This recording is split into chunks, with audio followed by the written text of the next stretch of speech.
Hi artists, so today we're going to be starting a project all based on the book Mixed.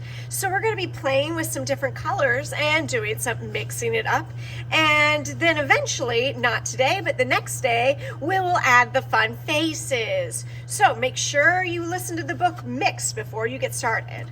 So we are going to be getting a piece of watercolor paper. Watercolor paper is really nice, and we are going to of course be using watercolor paints. So the first thing we do is always the same. We write down our name.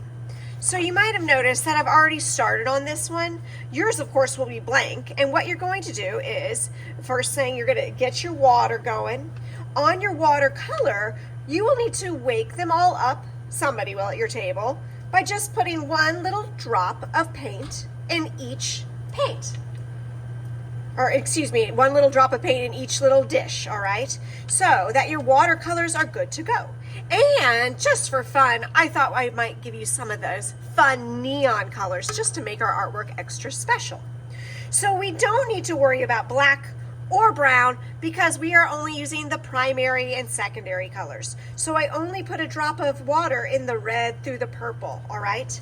And you can already see I've already started making circles. I already made a red circle, an orange circle, a yellow circle, and a green circle. I'm gonna continue and make a blue circle and then a purple circle. So for watercolor, it is not for scooping. These tiny little dishes are actually meant to last pretty much all school year. So you just sort of pet it like you're petting a cat, and then decide where you want your circle.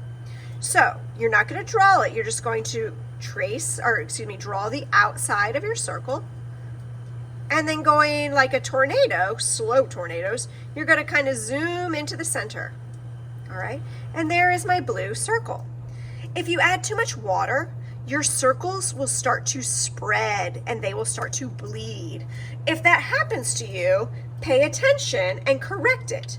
So once again, I've washed my brush by swoosh, wipe, and blot. I'm going to just pet the purple, make another circle anywhere on my paper, and you could see how big I'm making the circles. They're not gigantic, but they're also not too small, knowing that in the next class, we're going to add faces. All right. I have now done one of each. I've done 6 circles. You, my dears, are going to be making 15 circles in total, which means I can go back and do all of those colors again, or I can mix it up. So again, I did one of each of them, and let me play here. Let's see here. I'll go ahead and add red.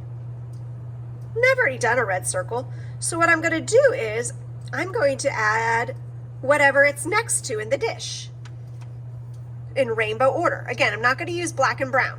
So the next color is orange. Again, I'm just playing. The reason why I'm asking you to add the next color, for example, and don't add green and red is because you're going to make prettier colors. So I just added whatever's sitting next to it in the rainbow because I know those mixed together. It's called analogous. So here's my reddish, orangish one.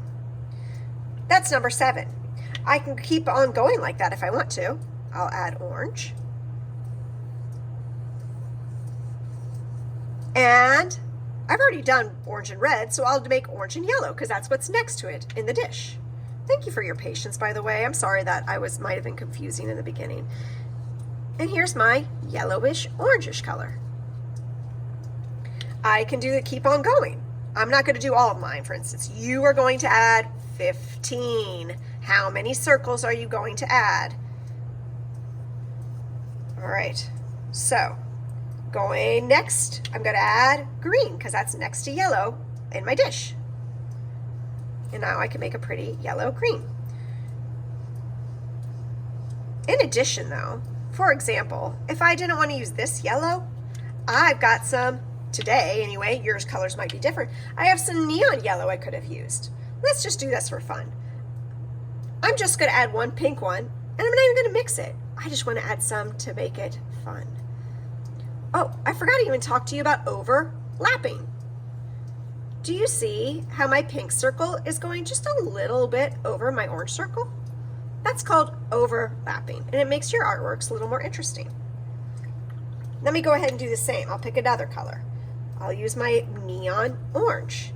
and I'm going to overlap a little bit. Now, I know because I'm practiced that orange and purple do not mix well. They don't have a beautiful color, but my purple was pretty dry, so I went ahead and added it.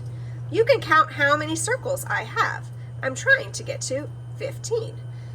Okay, guys, so step 1, you are going to be adding 15 circles.